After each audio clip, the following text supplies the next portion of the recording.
정치권 안팎에서는 연일 역사 논쟁도 뜨겁습니다. 이 정일성 역사공원 그 시작이었습니다. 사랑하는 가족을 잃고 깊은 슬픔을 간직한 채 살아온 유가족들의 눈물은 여전히 마르지 않고 있습니다. 그런 정률성, 그런 역사공원 반드시 저지할 생각이고 그 부분에 대해서는 정말 2번, 3번, 100번이라도 제가 직을 걸고 있습니다.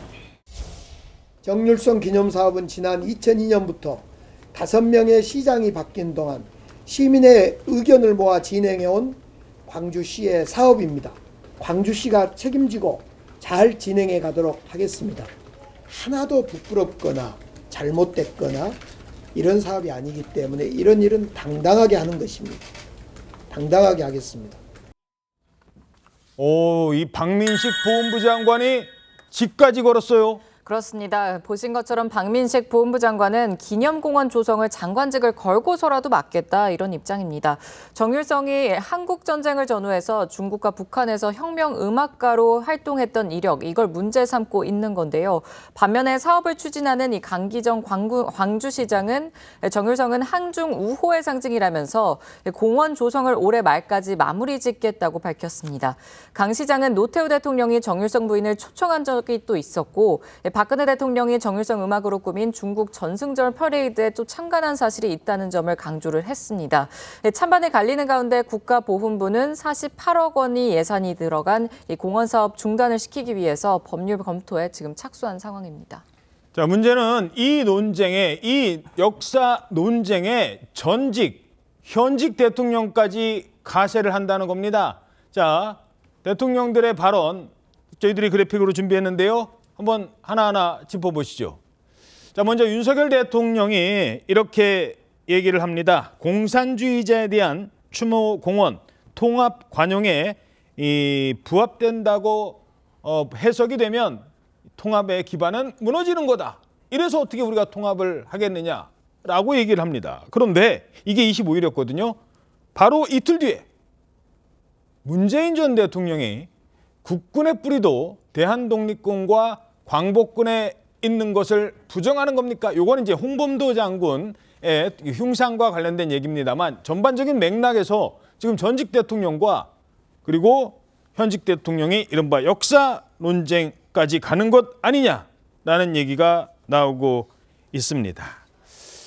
자, 이 상황 어떻게 분석하십니까? 이게 사실 이 문제가 더 커진 건 윤석열 대통령이 직접 참전에 나섰기 때문이잖아요. 그래서 이분은 지금 뭐라고 얘기를 했냐 하면 아까 그 통합 얘기를 한 것도 지금 대부분의 이 상황을 비정상의 정상화, 지난 정권에서 이제 잘못됐던 것들을 바로잡는 상황에 있는데 이 문제에 대해서 원래부터 인지를 했다기보다는 이 정일성이라는 사람에 대해서는 이제 저희 월간조선도 굉장히 오랫동안 문제 제기를 해왔는데요. 왜 그렇죠. 광주시가 이런 사업을 하는지. 근데 이런 현상이 20여 년 동안 계속 아무도 건드리지 않고 이렇게 계속 가고 있었다. 이 점에 대해서 윤 대통령이 좀 인지를 하고 이번에는 정말로 끊을 것은 끊어야 한다라는 생각을 지금 박민식 처장하고도 굉장히 같이 얘기가 되는 상황이라서 좀 더 적극적으로 이것은 밀고 나가겠다라고 얘기를 하고 있는 것 같고, 근데 이제 문재인 전 대통령은 사실 여러 가지로 이 정일성에 대해서 언급을 한 적도 있고 한중 친목의 이제 그 상징으로 언급을 한 적도 있거든요. 그리고 본인이 이렇게 해놓은 여러 가지 사업들을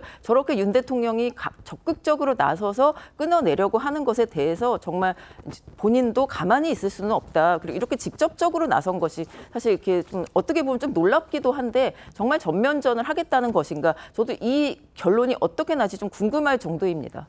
어떻게 보십니까?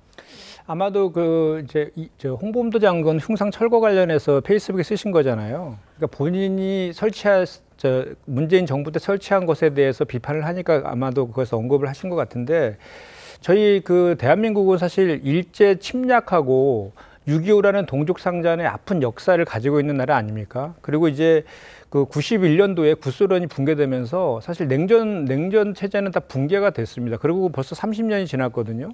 그런 관점에서 아직까지 우리가 이념 논쟁을 해야 되느냐에 대한 지금 저는 근본적인 과잉 이념 논쟁이 과연 우리 국민 통합에 무슨 도움이 될 것인가라는 기본적인 그 고민이 지점이 좀 있습니다. 이 정율성 역사공원과 건립과 관련해서는 사실 93년도에 노태우 정부에서 그 중국과 수교를 맺으면서 한중수교. 예, 한중수교를 맺으면서 상징적인 인물로 부각이 된 거예요. 이분이 특수성이 있지 않습니까? 그 강복 이제 항일 투쟁을 위해서 중국으로 넘어가서 의열단에 합류해가지고 항일 투쟁도 했었고 그 과정 속에서 중국에 기화를 했습니다. 기화를 해서 중국에서는 이제 그 3대 음악가로 칭송받는 그런 분위기고 해서 우리가 대만과 수교를 단절하면서 한중 관계를 국익 중심의 실용외교로 바꾸면서 북방외교 차원에서 했던 그런 거에 연유해 갖고 이 분이 이제 부각된 것이 시작이 된 것이고 그 이후에 20년 넘게 이런 문화 교류가 한중 간에 있어 왔고 또 그 정율성 도로도 이제 만들어졌고 또 이제 국제 음악제도 계속 개최되고 있는 이런 상황이라는 것도 우리가 예. 좀 감안하고 그래서 한중 수교의 역사성이라든지 또는 이게 이분이 고향이 광주 아닙니까? 고향에서 그동안 계속 기려왔던 그런 것의 연장선상이라는 거 그리고 또 남북 간에 언젠가 평화 통일을 추구해야 되는 것 아닙니까? 그런 것까지 다 감안해서 그런 종합적인 관점에서 바라봐야 되지 않을까 이런 생각이 좀 해봅니다. 하지만 아직 우리나라는 분단 국가입니다.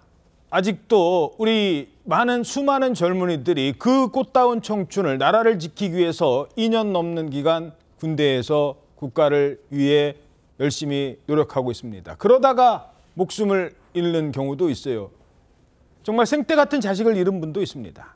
연평해전 당시에 아들을 잃은 고 서정호 하사의 어머니는 지금의 이 모습을 보면서 반대의 목소리를 강하게 내고 있습니다. 평생을 국가에 반하는 자유민주 체제에 반하는 북한과 중국의 공산당에 헌신했었던 그리고 선동을 했었던 그런 분을 기념하기 위해서 광주에 그 국가 혈세 48억을 들여서 기념공원을 만든다는 것은 광주 정신이란 것을 전체적으로 정확하게 못 오가는 것이고 그리고 대한민국의 국가 정체성을 부정하는 것이라고 생각하기에 진심으로 반대를 드리고요. 자, 게다가 지금 5.18 단체라든가 이런 곳에서도요. 반대 목소리가 나오고 있다고 합니다. 눈에 띄는 광고가 한번 그때 실렸었는데요. 네. 광주 민주화운동의 그 단체가 정율성 사업에 반대합니다. 이런 의견을 냈어요. 그렇습니다. 4.19 혁명과 5.18 민주화운동 공법단체들이 어제 공동으로 이 조선동아문화 등 어제 신문입니다. 세계 일간지에 올린 건데요. 공산주의자 정율성 역사공원 건립을 강력히 반대한다.